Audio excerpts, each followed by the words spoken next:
in our webinar? I will say I felt very good about that, in that I think we're very on top of all of that, in particular you, as our records officer. In our webinar? See, I felt very good about that. Keep moving the meter. Okay, I just mute that out. Okay, so we're here, we're live. Give me a second. Navigate on to the Zoom. And go time. Okay. I call this meeting of the Bethlehem Public Library Board of Trustees to order. Our Vice President, Sarah, is going to read our statement before public participation. Beginning and ending each library board meeting with public participation is an opportunity for community members to express their thoughts on library operations to the board. Because the purpose of the monthly meeting is to conduct board business, it is not a time for back and forth debate with members of the board. If specific questions are presented during public participation and the relevant information is readily available, the board will make an effort to address the question in the course of the meeting. Otherwise, community members may follow up on any questions by directly contacting the library director or the board via email or speaking to them after the meeting. We will advertise organized opportunities to speak directly with board members. A reminder that all library policies apply at board meetings, including the patron conduct policy and the harassment policy. Thank you, Sarah. Do we have any public participation today? Do we have any online? That is a good question. So. No. Then I'll take which I should have done at the top of the meeting, but I'll take a minute now to go around for everyone to introduce ourselves for purposes of anyone watching online. I'm Caroline Brincatella, President. Sherry Whiting, Board Treasurer. Sarah Patterson, Vice President. Mark Kissinger, Trustee. Jill Adams, Trustee. Laura DeVetta, Secretary. Michelle Walsh, Trustee. Gail Sacco, Trustee. And Jeff Kirkpatrick, Director. Thanks, everyone. Okay, we'll move into a review of the previous meeting's minutes. I'll give Jeff a second to put that up.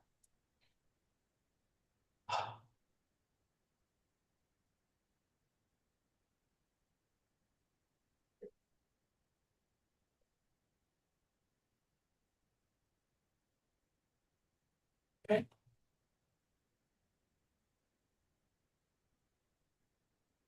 So I'll make a motion to accept the previous meeting minutes.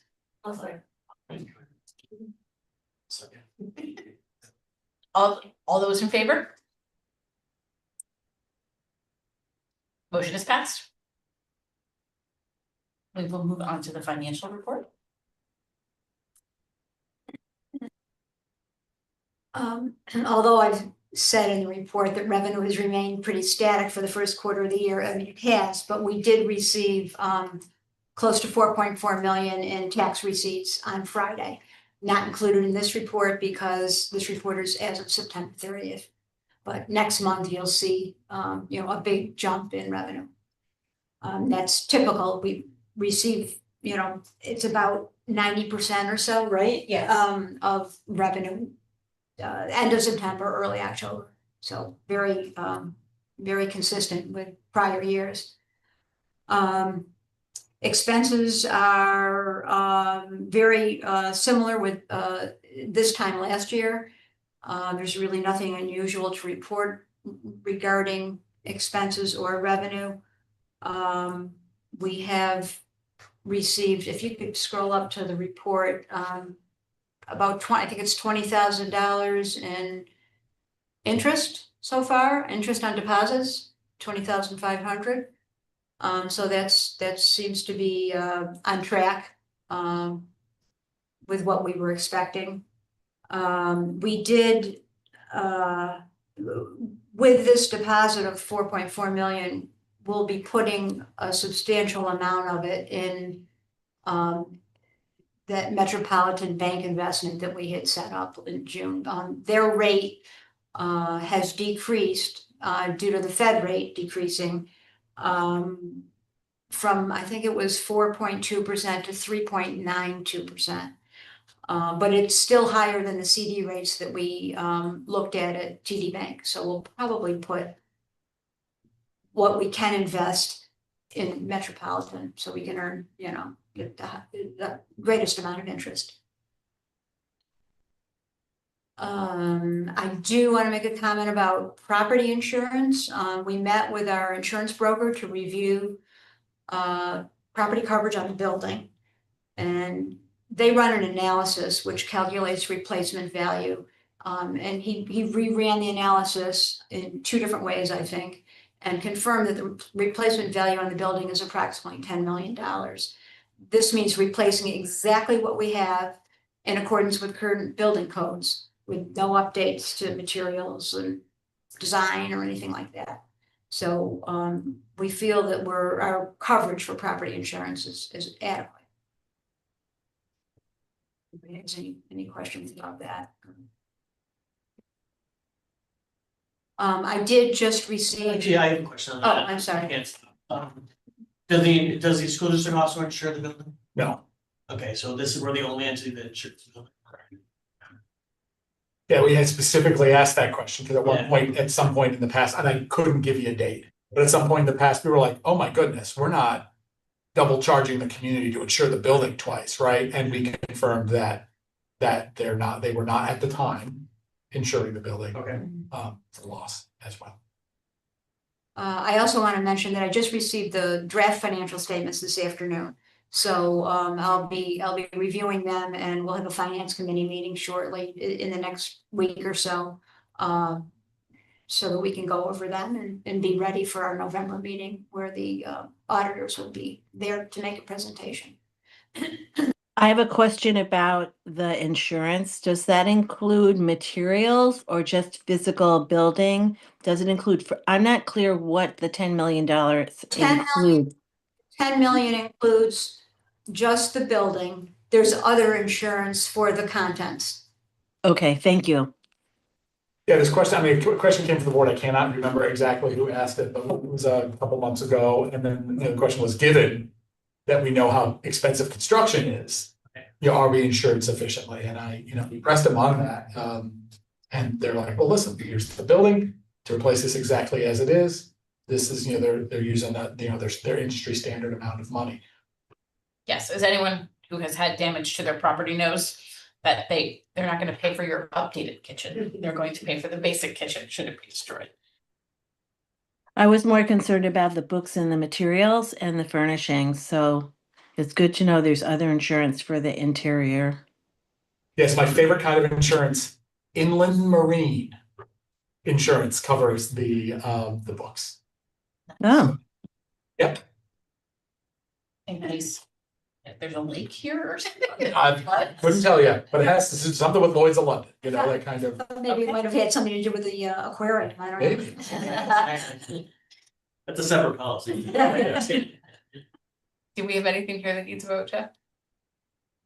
Well, if you want to just scroll up to show the actual report, I don't know if people had a chance to look at it. If you have any questions, certainly happy to try to answer them. Pretty consistent with past months. And so, we'll need a vote on the check warrant. I'll take a motion on the check warrant, on the checks that we're issuing. Can we go to that page?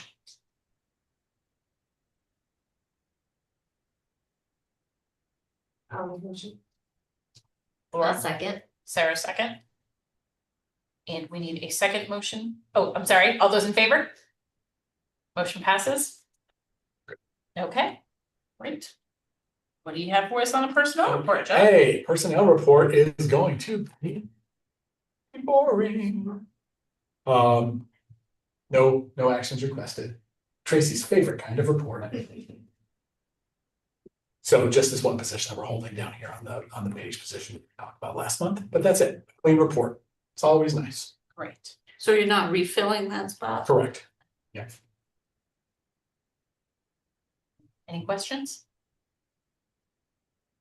Because we're not asking for any official action, we do not need a motion. We don't, just Okay. noted. Then we'll move on to the director's report, but before that, I just want to say for the public's benefit that we want to thank Jeff for testifying today at the New York State Assembly hearing on the future of libraries.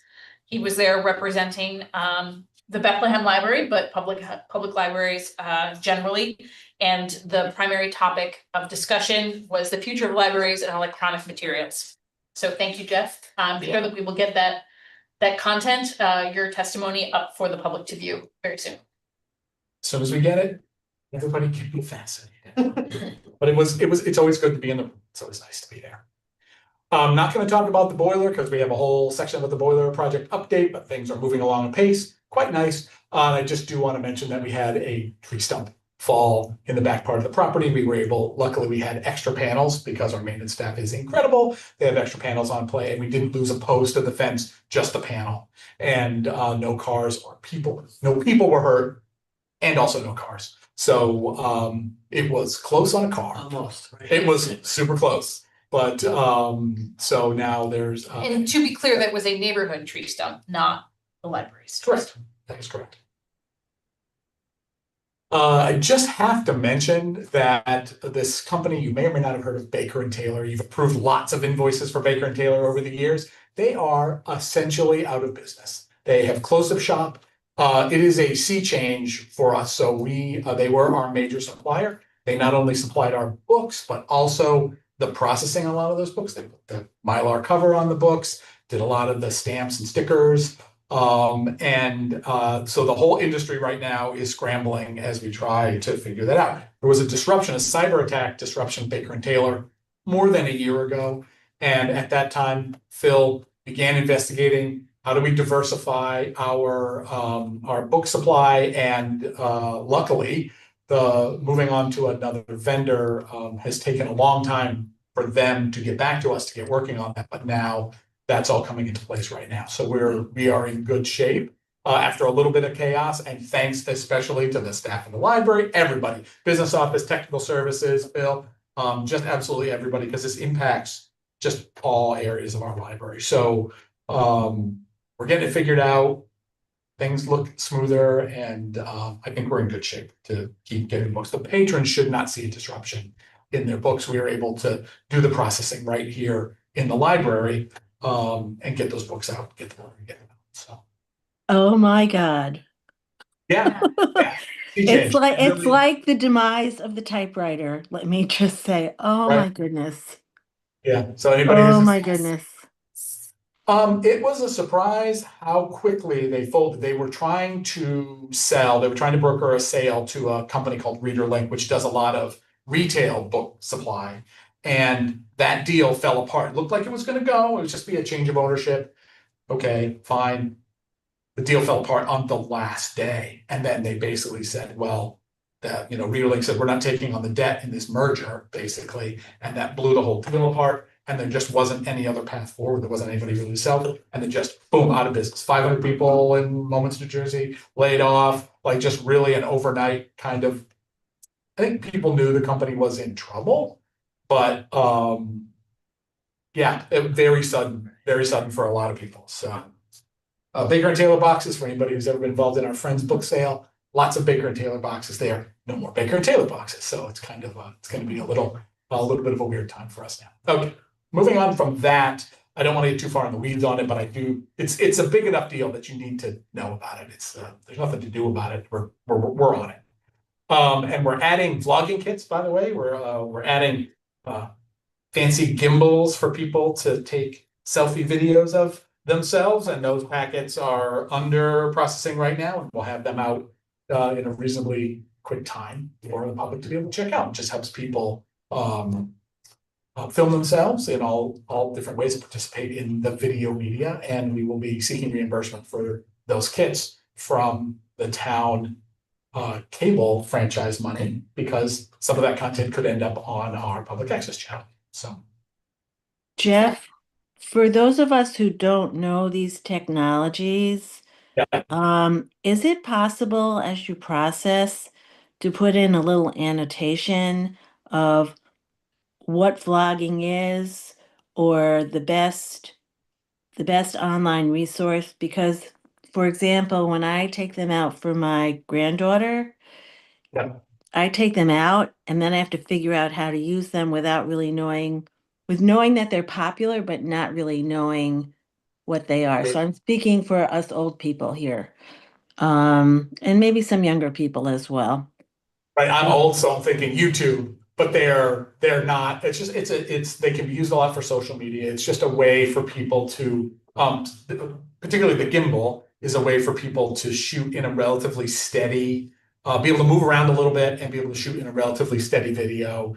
And then we'll have microphones in the kit that will allow people to do pretty high quality audio, because these phones are capable of some pretty impressive video quality, as long as you have the right equipment, the audio equipment, the gimbal. So, but yeah, we'll talk about that. We'll give people some advice about what they need to do with it.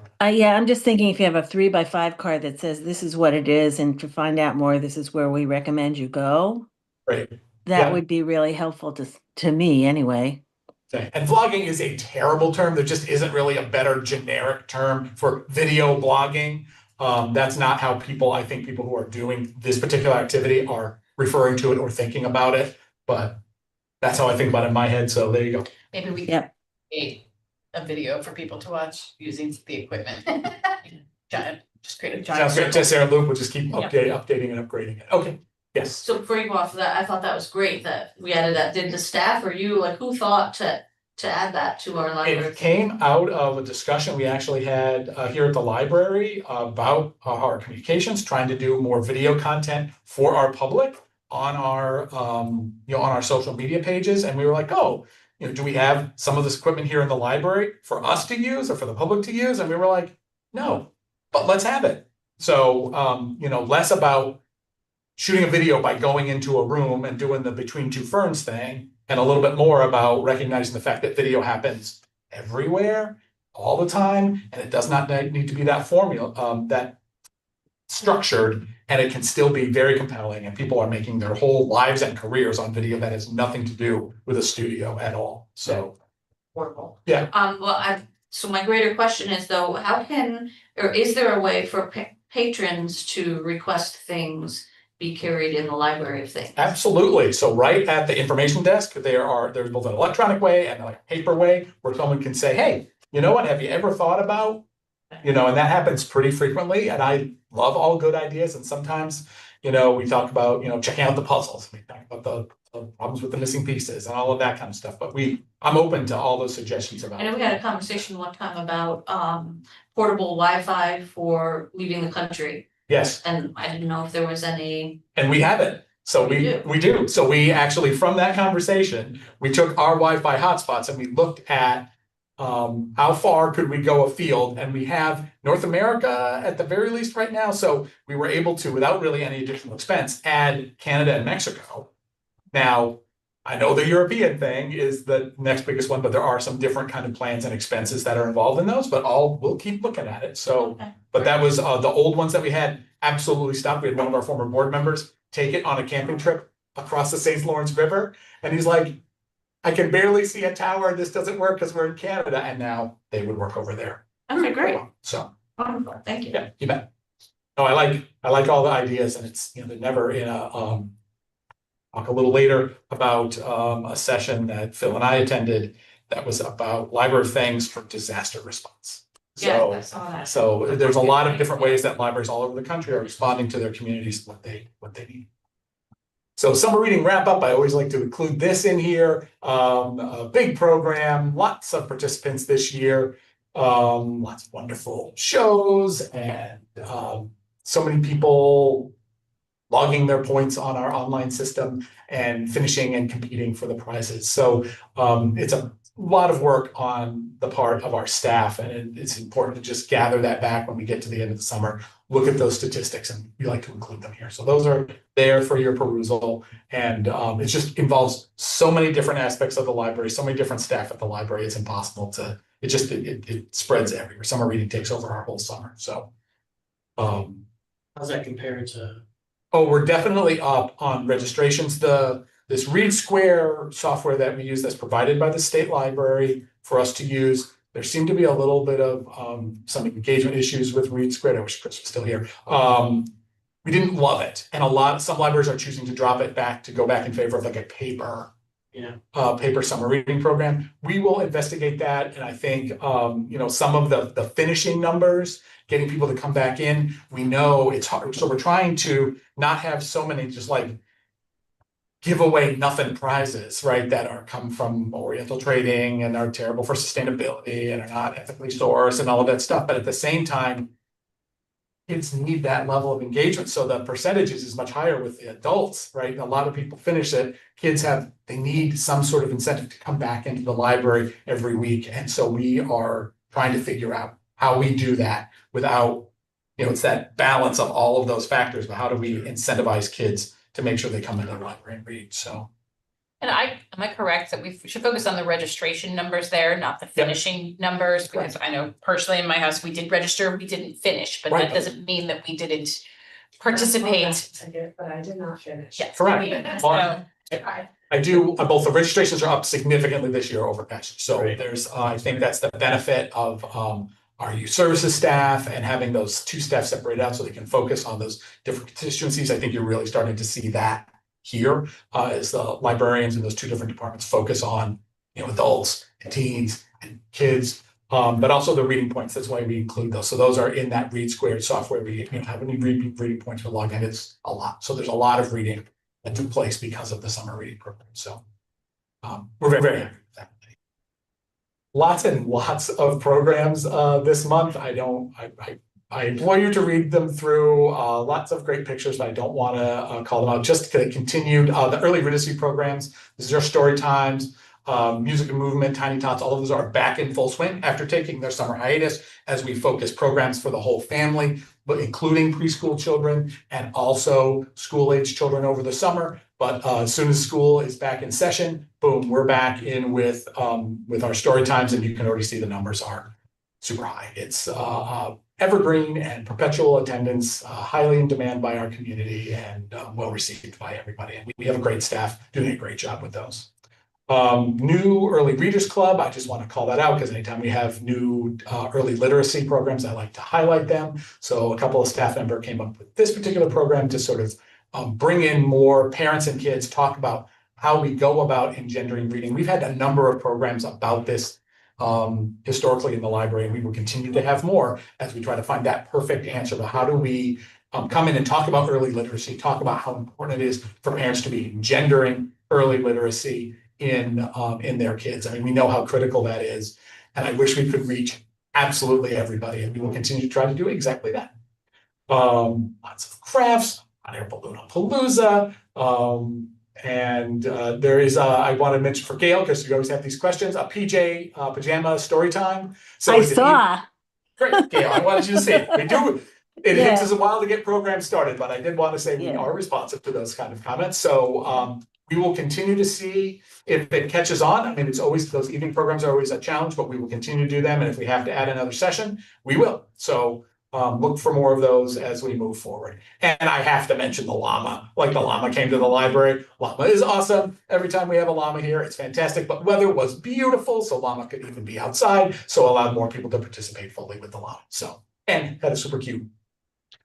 My preteen and his friends have been enjoying the Super Smash Bros. So Yes.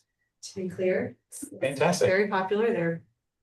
I think they might have gone to the library when it wasn't even happening because they were so excited about it. So looking forward to that. Love it. Love it. Yeah, no, that's as we try to figure out what is it that we need to do to bring different constituencies into the library. And that's one of them. So thank you. That's a good comment.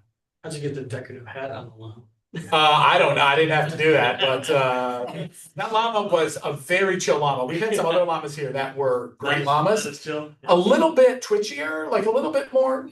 And this llama was very chill and seemed to be used to interacting with particularly small children. So I always like to see that. So llama. For adult services, there's a new bookmark for genealogy resources, focused again mostly on the capital region. Just, what resources do we have that are available for free or available paid prescription here at the library to help people as they start their genealogical journey. And we are focusing more on one-on-one tech help appointments as we figure out, like, what's the bang for the buck? What can we do with our precious time that our librarians have to be in programs? There are we could serve so many people in a one-on-one tech help as we help people with their technology, our technology, the app. I just wanted to just mention that really quickly because the questions that we're getting, that people are are really struggling to use their technology. You know, when that tech literacy drops off, if we're not working, if we're not using it constantly, it's very easy to get lost off that train. And so our librarians work hard to make sure that they are working one-on-one with people to bring them back up and do whatever they need. So, you know, just topics all the way across the board, you know, cloud photo, what do we do with all these photos? How do I store them? What do I do with them? Scanning documents, all of that stuff. So there's a lot of that going on. I expect to see more going forward. Great attendance at the Bethlehem Historical Association as always, and competitive puzzling continues to be enormously popular, and even table tennis. Yeah. Yep. So it was our first time trying it, so it was great. Just for some outreach, we went to the Bethlehem Middle School, which is always good, and then Five Rivers Fall Festival, huge numbers and lots of interactions there. Free book coupons and copies of the footnotes. So good stuff. I do want to mention that we've moved a couple collections now that we have officially, we know that we are not headed imminently into a major building project. We had been holding off on lots of these collection moves inside the library, and we are moving forward with them. So if anybody comes in and they're looking for the large print and it's not where they thought it was, it's right nearby. The librarians are happy to help them, but we moved that collection to open up a little bit more space as demand for large print continues to expand in our community and demand for DVDs doesn't. So, you know, we swapped those collections around, and we did have, we moved it also for access because the shelves are a little bit more accessible for the large print. But almost immediately we had someone who come in and say, we have a power wheelchair. I need to access the DVDs collection, and now these aren't accessible. So that's where we're back into this sort of zero-sum game where we've created an accessibility bonus over here and less of accessibility in this collection. But I have to say, we were able to, again, public services staff and awesome maintenance staff, we were able to shift those shelves forward a couple feet because they're lighter, because DVDs are not that heavy. We were able to shift those shelves forward and allow now the power wheelchair to have access to the back of that collection and be able to get around the corner more easily. They were always in compliance with ADA, but as we know, ADA is not being perfectly accessible, right? It's a minimum standard. So we opened that up a little bit more and made it so people had access. So watch more of these collection moves as we move forward, as we move collections around for space. This is not going to stop anytime soon, but just something to be aware of. And I know we've had this conversation before. I know DVD use is dropping. Yeah. But as a parent of a child that studied film, classic movies and things like that are always still in demand and not often available on Netflix, Prime, whatever. So the library is still a useful place to find those older DVDs. And we're definitely But I not. hope we keep those. Yeah, we're not out of the business. I mean, there's some collections that if you were to ask me about audiobooks on CD, I would tell you we are not out of this business yet, but that's headed inexorably to an end. DVDs are not there yet. Demand is shrinking, and we do also offer online database with Canopy that allows online access to lots of those classic films, and that's luckily especially for classic film, there's at least a database for us to be able to get. With popular movies, there isn't. There's no Disney Plus for libraries. There's no Paramount Plus for libraries. All of these new and popular movies, we have to get them on DVD or we're not going to have access to them at all. So balancing all of those things, super aware, DVDs aren't going anywhere. I know they continue to be popular, but they definitely, when we're looking at the hard choices of floor space, which we are, and the public was very clear with us about, we have to choose where I have collections that are growing in demand and we continue to get large print. Definitely need to turn that one. So, let me see. Sorry, thank you. And then meetings at Upper Hudson about the Central Library Advisory Council. I think Mark will talk maybe a little bit about that during the UHLS report. Be happy my quick note is that we'll be expanding the newspaper offerings that are available from that. I'm happy to say, because our newspaper offerings, our online newspaper offerings continue to be heavily in demand. So we're happy to be able to expand that. And then talked about the Library of Things for disaster recovery. So many shop vacs, so many of these libraries just having, I wish we had the space for this kind of thing, right? Just 40 or 50 shop vacs at the library, shovels. What do people need in a disaster? We had librarians from Florida, librarians from Texas, talking about their particular challenges. And one of the things that I found interesting was the library in Texas was offering some quite heavy duty equipment that I definitely would be nervous about offering. And they said, under Texas law, we don't make people sign a waiver.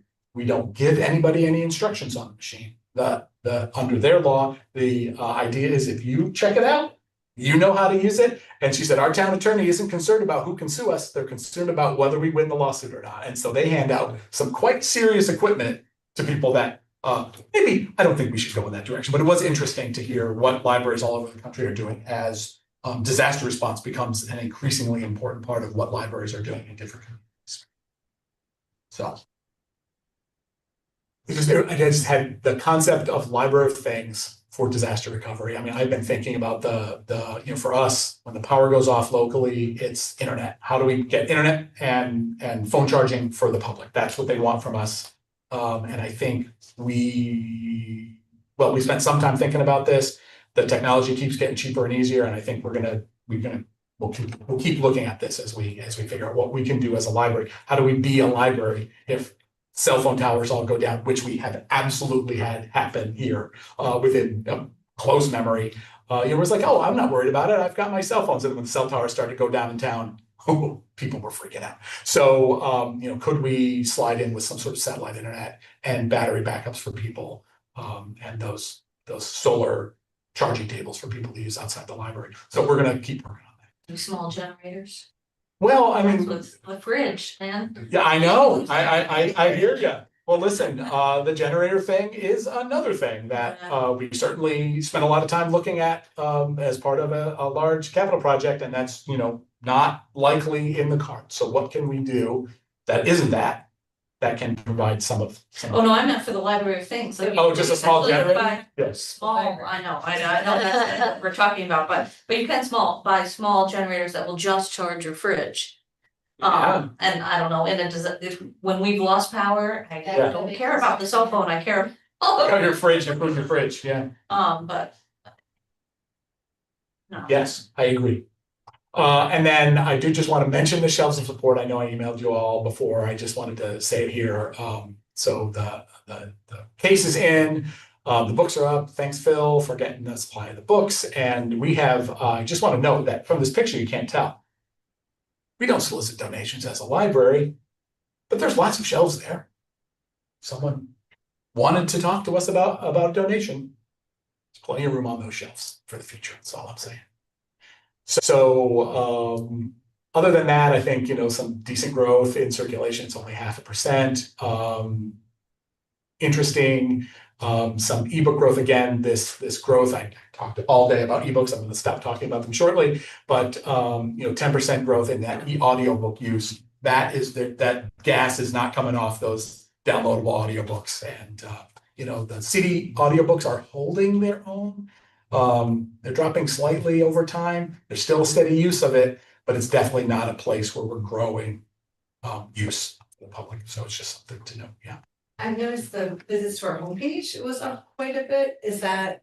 That one is, we are required to have that for our state report. Yeah. And so it just hits ticks. It varies widely from month to month. I have no confidence that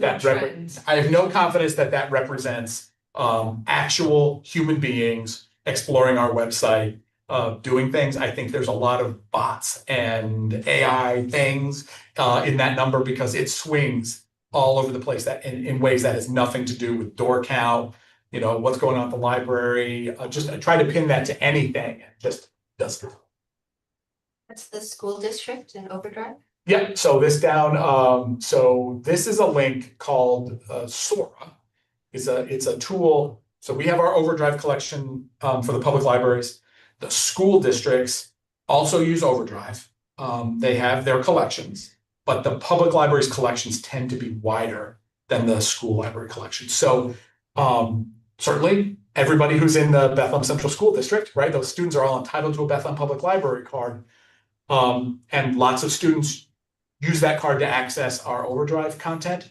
This is a link where they don't have to do that. They can continue to go through their school overdrive account and get access to the books that they are entitled to access as residents of the school district. And it just makes it easier for them and expands that collection out.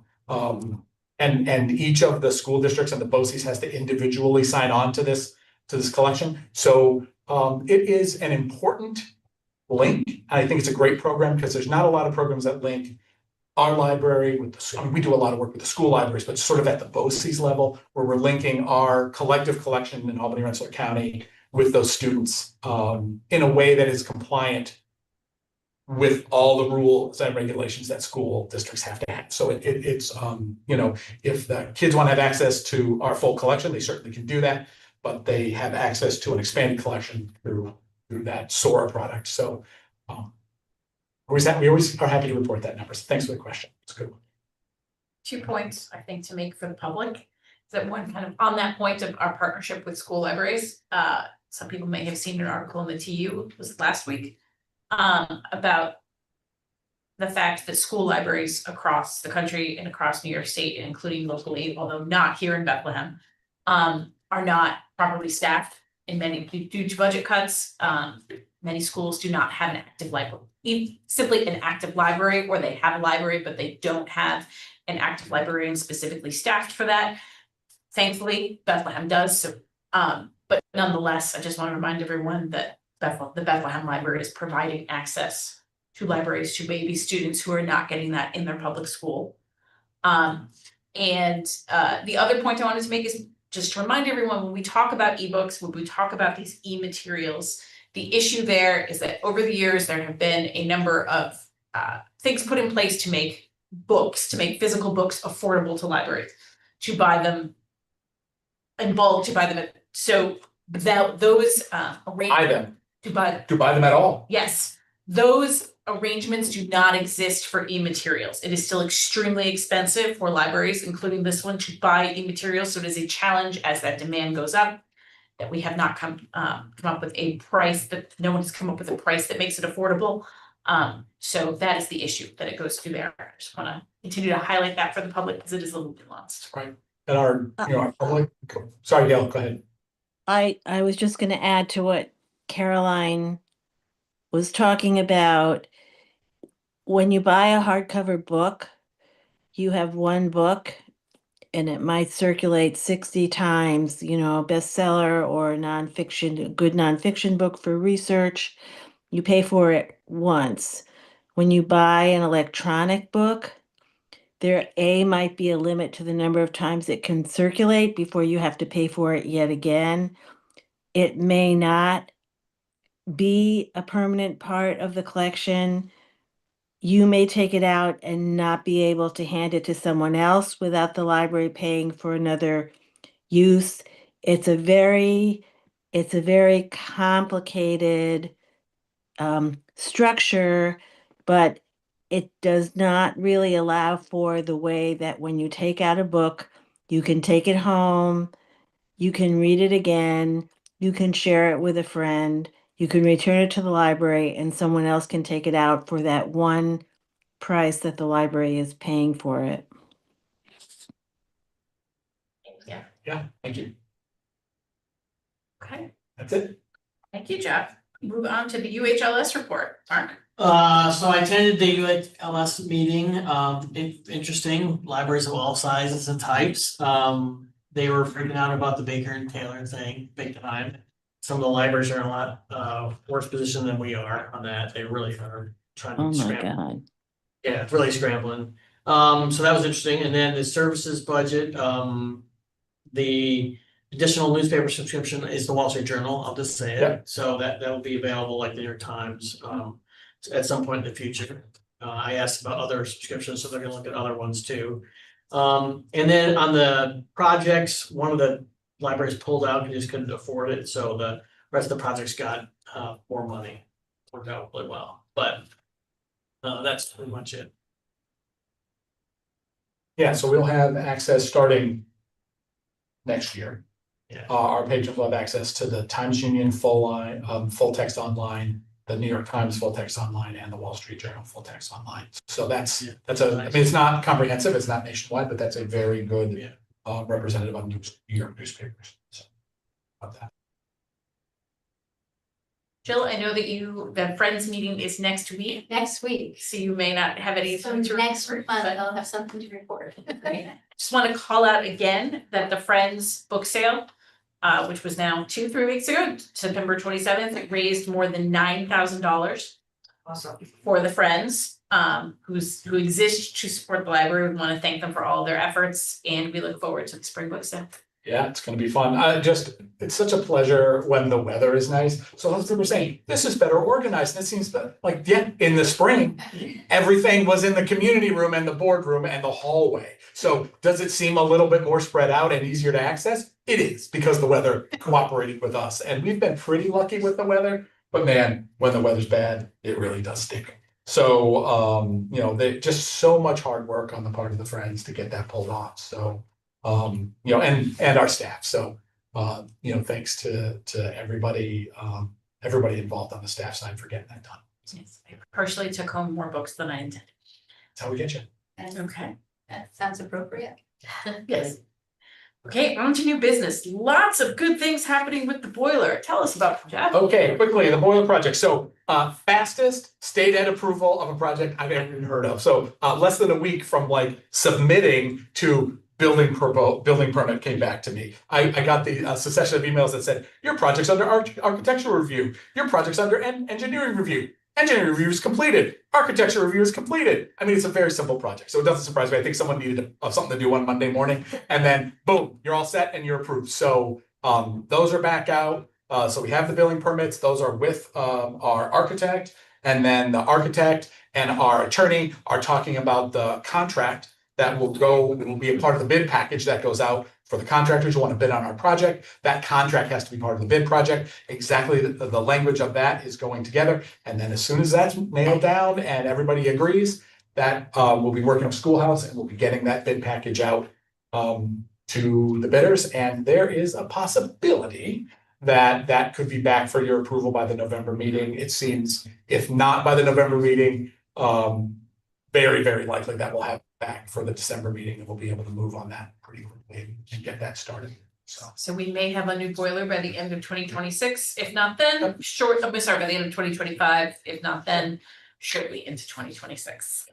And it's not, just as a reminder, our boiler does not supply the majority of the heat to our building. So if we take the boiler down for a week, it does not mean that the library will be freezing. What it does is provides control, humidity control, and temperature control in certain parts of the building. So what it would mean is that the majority of the library, the boiler was down, the majority of the library would be heated and cooled and controlled, as well as the community room and boardroom side of the building, which is not great, but it is not unlivable. So if we had to do it during the winter, we've certainly been without the boiler in the winter before, we've survived. It's not my choice, but if we could get it in before the depth of the heating season, I would be very happy with that. So. Okay, next up, a quick one is our library t-shirt proposal. And I think this is not exactly a proposal, but to tell you how we're responding to some of the staff comments from our last meeting, pursuant to our new employee handbook. Staff are asked not to wear graphic t-shirts, but they are more than welcome to wear library t-shirts. Some of the staff came and spoke to us saying that they love the library t-shirts. They would like more of them to wear. We are happy to give those to them. So we are going to offer 2 library t-shirts a year to staff. We will bulk those. Like January, you have an opportunity to order, and June you have an opportunity to order. It's 2 a year, so it could be 2 standard library t-shirts, or the library may potentially do a run for special programs or for themed months or events, things like that. That counts toward one of your 2. The price falls well within Jeff's ambit to approve individually, but we wanted to bring it to the board to show that we are responding. What was it little for 2 t-shirts a year? What was the Under $3,000. Under $3,000. $2,800. So that's fairly de minimis to the overall budget, helps out the staff. They seem to really like the shirts. And of course, we anticipate that some people will take the 2 of them, some people will not. So it is up to them. So we look forward to seeing everyone in their new shirts, and just a reminder that we can also purchase those individually. Okay. Will you let us know when they're available to purchase individually? Yeah, they're available today to purchase Oh, I thought you individually. did it So- twice a year for the bulk price. So we do a big bulk purchase, but we had enough requests from the public, that they want them, that we have a little bookmark that's right on the information desk for people who really are excited. But we also will let the board know when we are going to make a bulk purchase for the staff. Okay. And next on the list is our Borthwick property. So at last month's meeting, we discussed the history of all of the properties that the library has purchased and developed in various ways, including the Borthwick property. And based on the meetings that the building committee had earlier this year, decisions on what to do with the Borthwick property are really kind of our next priority. We had discussed potentially taking action on it during the spring. So we just wanted, for purposes of discussion, to raise the possibilities of what we would do with it. And also kind of come to a consensus on whether it stays up or down. I think at some point we will have to take a final vote on that. So we just wanted to re-up the discussion, remind you what some of the possibilities were, hear if there's any new thoughts out there. In anticipation of really two things, of one, potentially taking votes at the November meeting to decide high level issues about what happens with the property. And two, how we can involve the public in the process of deciding once we make some threshold decisions about the property, how we might be able to use that space. So, Jeff, should I pitch this to you about some of what came up at the previous building meetings about the property? So really, the primary question is up or down. Do we make a decision to keep the building up and try to make it useful in its current form? Or do we take the building down? There has been, I would say that there's been far more consensus discussion about taking the building down, but we have not taken a final vote on that. And then the question is what to do with that space. So some ideas that have been put forth have been green space, a variety of ways to use that green space, partnering potentially with some of our other community members on ways to use that green space. But I'll pitch it to the group about where everyone's heads are about this particular issue a few months after the last time we discussed it. Down, green space. Done. Done. I have some thoughts based on things we've talked about previously. I'm kind of thinking of a community hub kind of space where we're serving maybe a few different needs. So we've talked about maybe something for the book sale, the storage for the Friends group. Maybe I'd really like moving the Better World bin Better World Books bins there, because I believe we're getting a second. We're not, that got really dicey, Okay. but we did have a new one. Oh, well, I still think moving it there to free up parking would be good. We've talked about green space or a community garden, which, has challenges, I'm sure, but and then the other idea that I wanted to throw out there was that I think relates to a community garden kind of idea, is a free food fridge of some sort. There are some wonderful farm to library programs, Southern Adirondack Library System. A lot of their libraries are participating in that. I think we are seeing increasing food security in Bethlehem. The town hall has their pantry that seems to be depleted on a regular basis. I saw some conversation online, people looking for a home for a fridge. I just think that that's something that would be worth considering. And that if we think about this as sort of like a package of community resources, that it's nice. A nice thing to do for the community, and I think there's a lot of potential for partnerships too, and building relationships, whether it's with local farms, local food stores, whatever it is, or gardeners, etc. So anyway, that's some of the things I've been thinking. Is it possible to get a schematic with the building down so I can see what it frees up in relationship to the building itself? Yes, I think I could put that together, Gail. It's not gonna be A great because ballpark, yeah, I'm just a a ball. librarian, but I just- will do my best. Yeah, I have a couple examples of what that looks like. Down just through the process. I have to go back through the architect's documents that we've had, various versions of it. I mean, the original plan, in our large construction plan was that would become sort of a part of the parking flow. But without that, I think there are a lot of things to do. The nice part is there is a curb cut there, right? So the curb cut exists. But yeah, I'll see what I can mock up and what we can put together and sort of give you an idea of how much space we're talking about. So there's an entrance to the library, glass doors to the library on that side of the building. Is there not? There Is it- is the closest, there is an emergency exit out of the periodical section. So anybody who, if you imagine the periodical section in there, there's an emergency exit out of there. That is the closest exit. The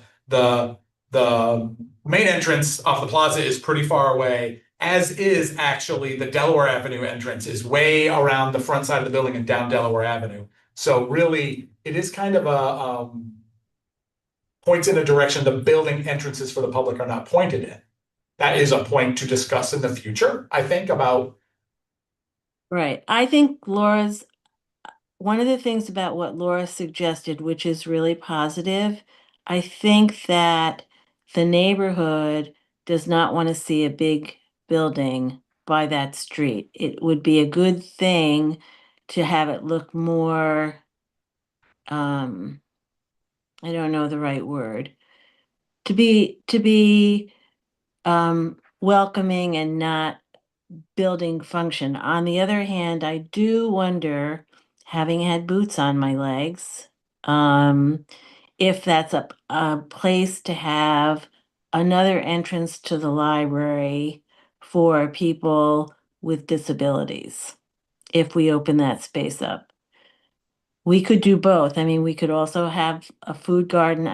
It's a lot of space that we would free up, but Yeah, I'd like to see what it looks like in relationship to the building. It's a long walk from those handicap spots through the walkway into the library to the circulation desk. It's a really long walk. it is. Wouldn't it be longer if you were considering that entrance? I don't know. I'm not suggesting that that's what we do. I'm just wondering if that's a possible thing to do. We'd have to take a look at it. And we could do Yeah, I both think Laura's kind of thing and I guess I'm You're- thinking you're- multi-purpose. you are definitely not wrong that adding those two, I'm gonna call them the two new parking lots that were added in 2009. So that's gonna unfortunately date my new perspective. So the two lots that were added in 2009 changed how people approach the building. So before, when it was just the two oldest lots, no one got confused about where the entrance to the building is. But people they come in off Borthwick Avenue, they park immediately, find the first quick spot, and then they come up and the entrance is like a garage, right? So they come up and the maintenance guys are forever shooing people around the building. And unfortunately, I do see them going the wrong way, all the way around, taking the garden path, all the way around to the Delaware Avenue entrance. And I really dislike that. So, so you're not wrong. I think there's potential there for that. The question is, is that within the scope of whatever budget we have to be able to reorganize the budget? But I think like the potential of it is so high. I'm glad it exists because that potential exists there to do something with. So, yeah. And I'm not suggesting it as an absolute. I'm just brainstorming ideas here. No, I like it. I also yes. like the food to pantry. I think that's a really good thought as well. There's potential opportunity for a lot of different things here. Let me ask the question differently to the board. Again, I said, because I want everyone to think about it in anticipation of a vote next month. Is anyone strongly against bringing the building down? And when you say building, you mean the house and the garage? Yes. Yeah. Things, whatever that thing is. Because I just want to say that garage for storage purposes Yes. seems so tempting and is really terrible. Like it is terrible storage for us. Perfectly nice little garage, doesn't suit the needs of the library at all. And having been in the building, I can tell you all the floors are like this, Yeah. so much so that I didn't go upstairs. You went I upstairs. went and upstairs, stuff. it's kind of freaky. I was- Yeah. This, waiting for it to fall down. I'm surprised, I mean, it can't be code compliant as a. Well, I think that's what the architect, when we had Paul Mays and his firm go through that building, he said, perfectly nice little house for someone who wants to have it. It was added on to multiple times. I mean, what it is. That's a house. In no way suitable. That's right in the report. Like in no way suitable for use of life. No way to bring this back. I mean, possible, but ridiculously expensive and absurd to bring that back and use it as some sort of outbuilding for like library offices or something for the public. It just doesn't suit those needs in any way, shape, or form. So I just want to make that super clear. So and yes, my recommendation is neither of those buildings is really useful to us. And in the past, I think we need to have a plan for what we're gonna do with it, but I am definitely supportive of the building going away. I just think having something to articulate to the public about at least a sketch of a vision, I think will be helpful. So what I'm thinking about, this is the deliberative process happening in front of the public is again, anyone can make a motion to take a vote at any time. But again, giving people the opportunity to think about it is at the next meeting, we have two broad issues, is that we vote definitively to whether or not we will take the building down. And then definitively, kind of to your point, Laura, is what the broad vision for it is, whether I'll say at this moment, open space of some kind and how we can use that open space. And then I think the third thing that we need to consider is once we make those two decisions, board makes those two decisions, how we can involve the public in the next stage of that. The building is coming down, let's say that we were to vote for the building to come down and we were to vote for the space to be used as open space, is then developing a plan for how we can engage the public in how that open space might be used, including considering some of the ideas that were discussed here tonight. So I think I'm correct that everyone wants to marinate on this for a month. No one wants to take a motion tonight, make those definitive decisions. But like I said, I want to keep that moving. I think that the hope is that after we vote next month, that we would move fairly quickly into next steps of involving the public, hearing them, but I think we would be looking at a timeline to take action in late spring of 2026. So I just wanted to put out that timeline to everyone. Anyone has questions, objections, I don't have considerations? an objection, but just from another viewpoint, standpoint, whatever.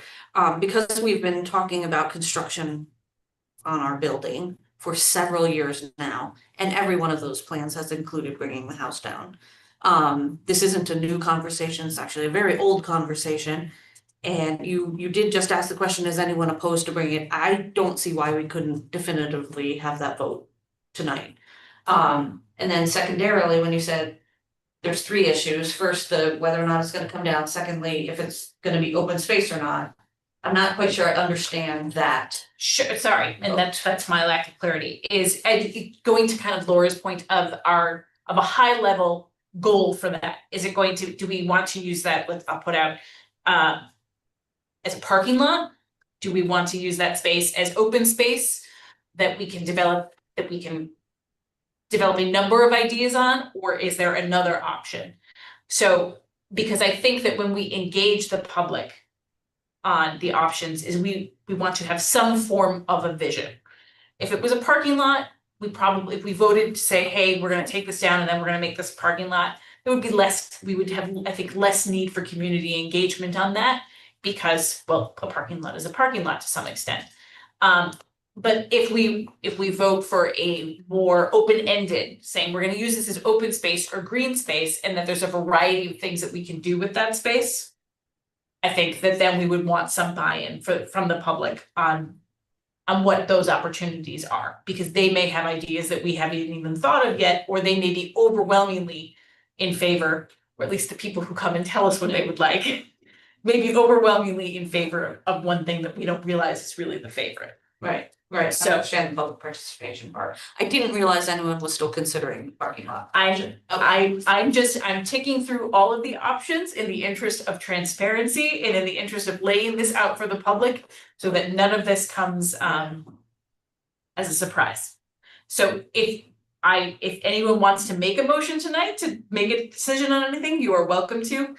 But I'm just kind of setting the table, as you were. I thought I saw you raise your hand, no?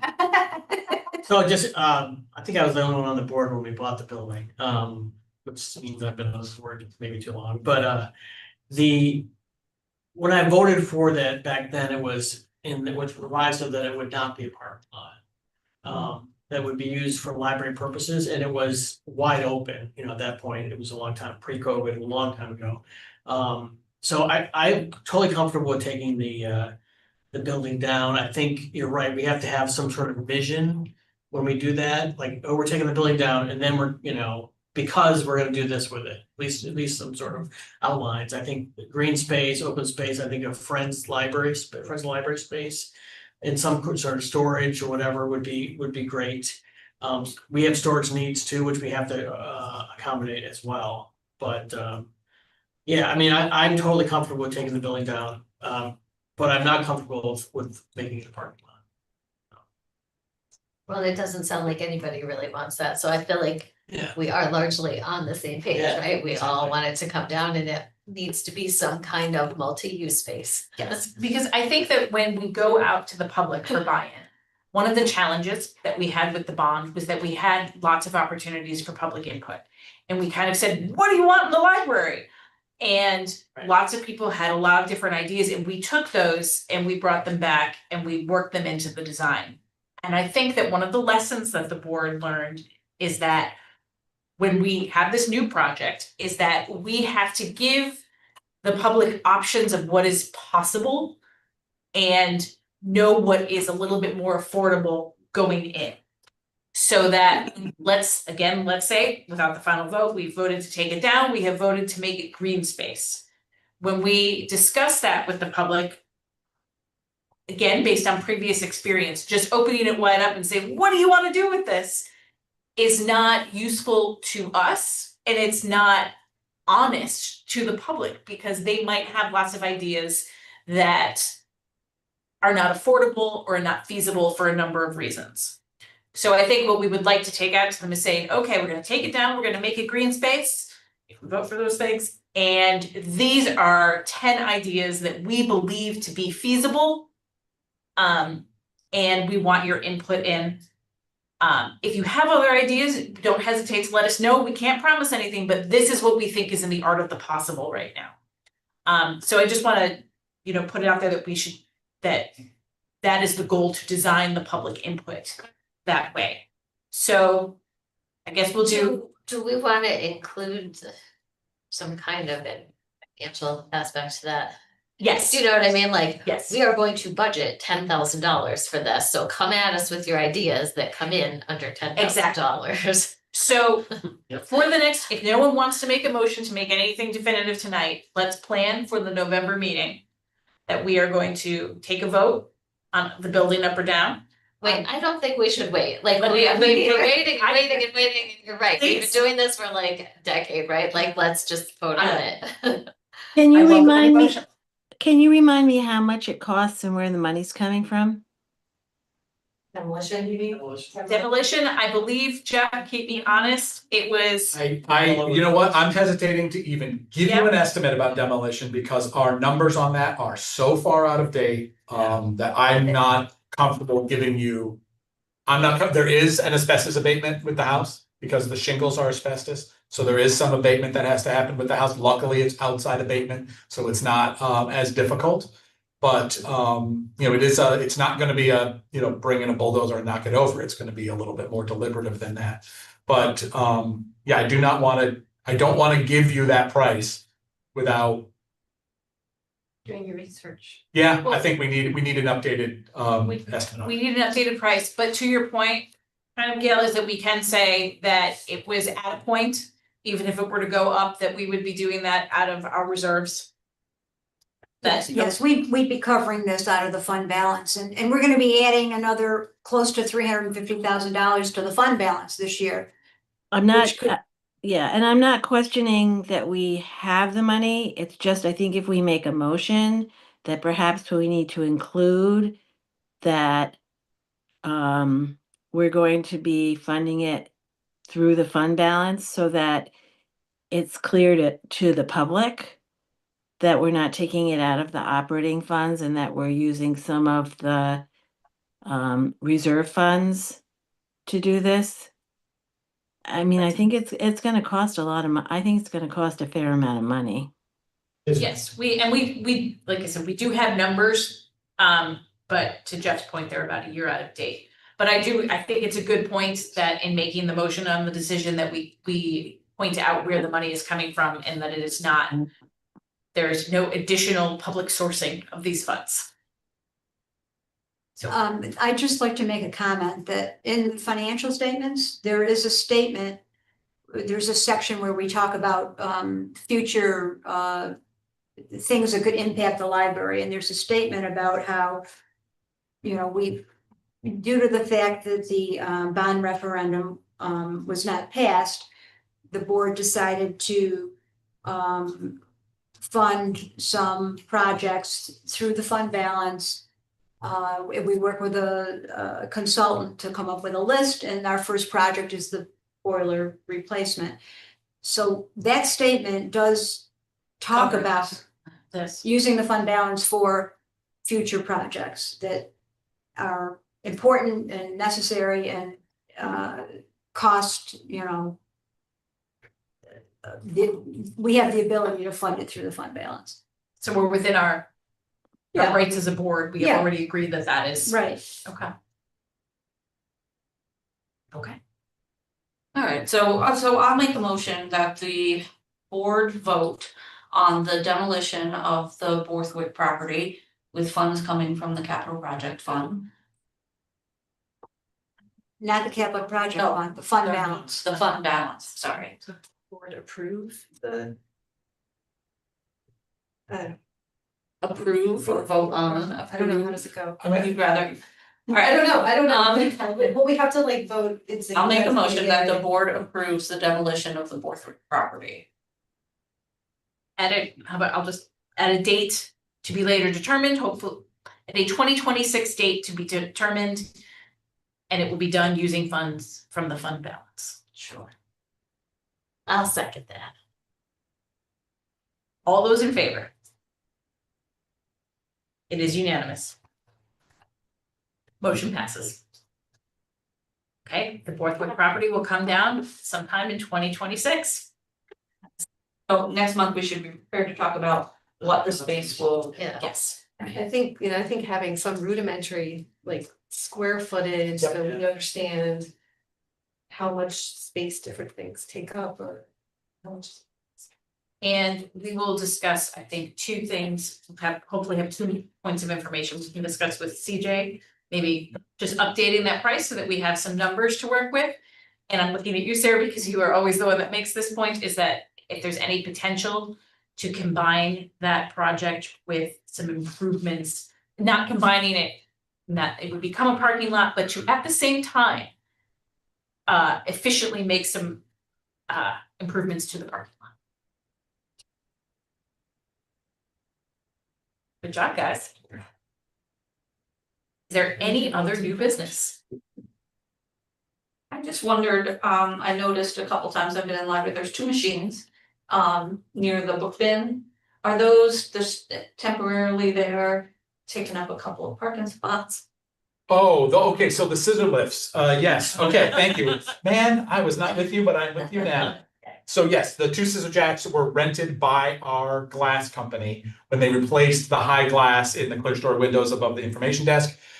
So they were rented, the rental company has to come back and de-rent So them. very temporary. They are Gotcha. very, very temporary, they are not living there, we do not own those, so they need to vacate, we'll work on that this week. Gotcha. They're here at the end of the week. So. Any other new business? Does anyone have any old business they'd like to discuss? Yeah, we've talked about in the past, a strategic plan. So I think we need to, I think we have one, it's on an extender, right? So I think it's time to organize some sort of group to look at that, yeah. So, This is plan. long range plan, yeah, more than happy to help on that, so. So we did discuss that at the agenda meeting, and there's, I think, two options there, keep me honest here, Jeff. Is that it could be extended further while we discuss, while we're kind of going through these fund balance funded improvements, these, I don't wanna call them like these ad hoc improvements that we're making. And extend it and then have further discussion on it. So that we are meeting our legal obligations to have one in place. And then really get the committee going to discuss what would be in the new one. But go ahead.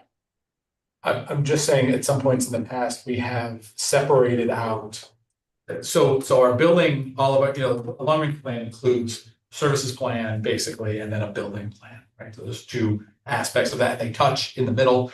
In the past, we have had them together and separated them. Clearly, the board is heavily involved at all times. Our building committee is all of you right now. You're heavily involved in everything to do with the building.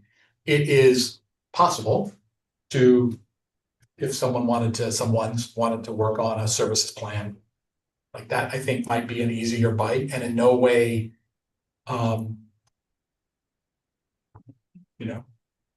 Well, to your point then, Jeff, then why don't we as a board, we will commit to, there is a long range plan committee. There is one, we have to have one by the bylaws, we do have one, right? no, you don't have to have one. That's ad hoc. That's the ad hoc. That's ad hoc. We will, It was set up, I don't remember who's on. it was set up though, but we have one. We will call a meeting of that committee before the end of 2026. 25. Why do I want it to be 2026? And we're gonna have a lot of things to work with on dating things in 2026. Do we want it to be earlier? Do we want to say by the end of November? What seems feasible to everyone? I will say before December, we will call that meeting, Do it in November. okay? And discuss the path forward.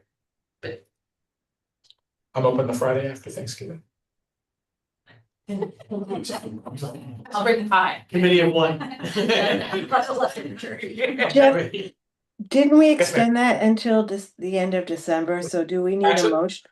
Do we need a Uh, motion to extend it to like March 31st? So we actually did extend it, but in fact, as Kristen pointed out to me, the original plan was dated through the end of 2025 already. So right, our plan currently ends December 31, 2025. So And I think we would need to have an extender on that, but I think we can make that decision to extend it either at the November or December meeting. So I think that gives time for the committee to come together, make some decisions about what way you want to move forward, and then Okay, make a proposal from that committee about, what the timeline looks like, how long we need to extend that. So, I certainly have been working diligently to check off all the boxes on the long range plan, but I'm in no way all the way done. So there's still some important and meaty things to be done in the long range plan. Okay. Is there any other old business? Yes, what is the date of when we have to have our second hour of board training completed? Yeah, end of the calendar year, so December 31st. Okay, So and, go ahead. we have two good options for you. Great that I know we want to all get together, but we've had 1 hour of get together training time today. And I think, meeting that online, and we have a couple really good options for people who might want to do some of that training on their own.